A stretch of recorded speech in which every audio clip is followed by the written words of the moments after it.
AICC ಅಧ್ಯಕ್ಷ ಮಲ್ಲಿಕಾರ್ಜುನ್ ಖರ್ಗೆ ನಿನ್ನೆ ಒಂದು ಎಚ್ಚರಿಕೆಯನ್ನ ನೀಡಿದ್ದಾರೆ. ಎಚ್ಚರ ತಪ್ಪಿದ್ರೆ ಸರ್ಕಾರ ಕೈತಪ್ಪಲಿದೆ, ಹುಷಾರು ಎಂದು ರಾಜ್ಯ ಕಾಂಗ್ರೆಸ್ ನಾಯಕರಿಗೆ ಕಿವಿ ಮಾತು ಹೇಳಿದ್ದಾರೆ.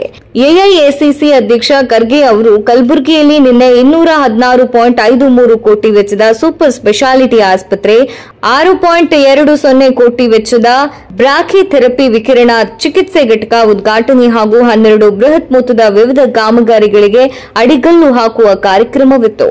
ಈ ಕಾರ್ಯಕ್ರಮಕ್ಕೆ ಆಗಮಿಸಿದ್ದ ಸಿಎಂ ಮತ್ತು ಡಿಸಿಎಂ ಖರ್ಗೆ ಬಹಿರಂಗ ಎಚ್ಚರಿಕೆಯನ್ನ ನೀಡಿದ್ದಾರೆ. ಎಲ್ಲೆಲ್ಲಿ ಕಾಂಗ್ರೆಸ್ ಸರ್ಕಾರಗಳು ಇವೆ, ಸರ್ಕಾರವನ್ನ ಕೆಡಗಬೇಕು, ಅಧಿಕಾರವನ್ನ ನಮ್ಮ ಕೈಯಲ್ಲಿ ತಗೋಬೇಕು ಎಂಬ ಪ್ರಯತ್ನವನ್ನ ಮಾಡ್ತಿದ್ದಾರೆ. ಆ ಪ್ರಯತ್ನ ನಮ್ಮ ಕರ್ನಾಟಕ ಸರ್ಕಾರದ ಮೇಲೂ ನಡೀತಾ ಇದೆ. ನಮ್ಮವರು ಹುಷಾರಾಗಿರ್ಬೇಕು. ನಿಮ್ಮಲ್ಲಿ ಏನೇ ಬೇಸರ ಇರಲಿ, ನೀವು ಒಂದಾಗಿರ್ಬೇಕು. ಇಲ್ಲದಿದ್ರೆ ಮೋದಿ, ಅಮಿತ್ ಶಾ ಸೇರಿ ಸರ್ಕಾರ ಬೀಳಿಸ್ತಾರೆ ಎಂದು ಎಚ್ಚರಿಸಿದ್ದಾರೆ. ಸಿಬಿಐನಿಂದ ಕಾಂಗ್ರೆಸ್ ನಾಯಕರನ್ನ ಹೆದರಿಸುವ ಕೆಲಸ ಆಗ್ತಾ ಇದೆ. ದೇಶದಲ್ಲಿರುವ ಕಾಂಗ್ರೆಸ್ ಸರ್ಕಾರಗಳನ್ನ ಬೀಳಿಸಬೇಕು, ಅಧಿಕಾರ ಹಿಡಿಯಬೇಕು ಎಂಬ ಪ್ಲಾನ್ ನಡೀತಾ ಇದೆ ಅಂತ ಗುಟ್ಟೊಂದನ್ನ ಖರ್ಗೆ ರಟ್ಟು ಮಾಡಿದ್ದಾರೆ. ಒಟ್ಟಾರೆ ಹುಷಾರು ಅಂತ ಖರ್ಗೆ ಆಡಿದ ಮಾತು ಭವಿಷ್ಯ ಏನಾದ್ರೂ ನುಡಿದ್ರ ಅನ್ನೋ ಸಂಶಯ ಹುಟ್ಟಿಸಿದೆ. ಖರ್ಗೆ ಅವರ ಈ ಮಾತು ಇಡೀ ಕಾಂಗ್ರೆಸ್ ಪಡೆಯನ್ನ ಚಿಂತಾಕ್ರಾಂತಕ್ಕೆ ತಳ್ಳಿದೆ.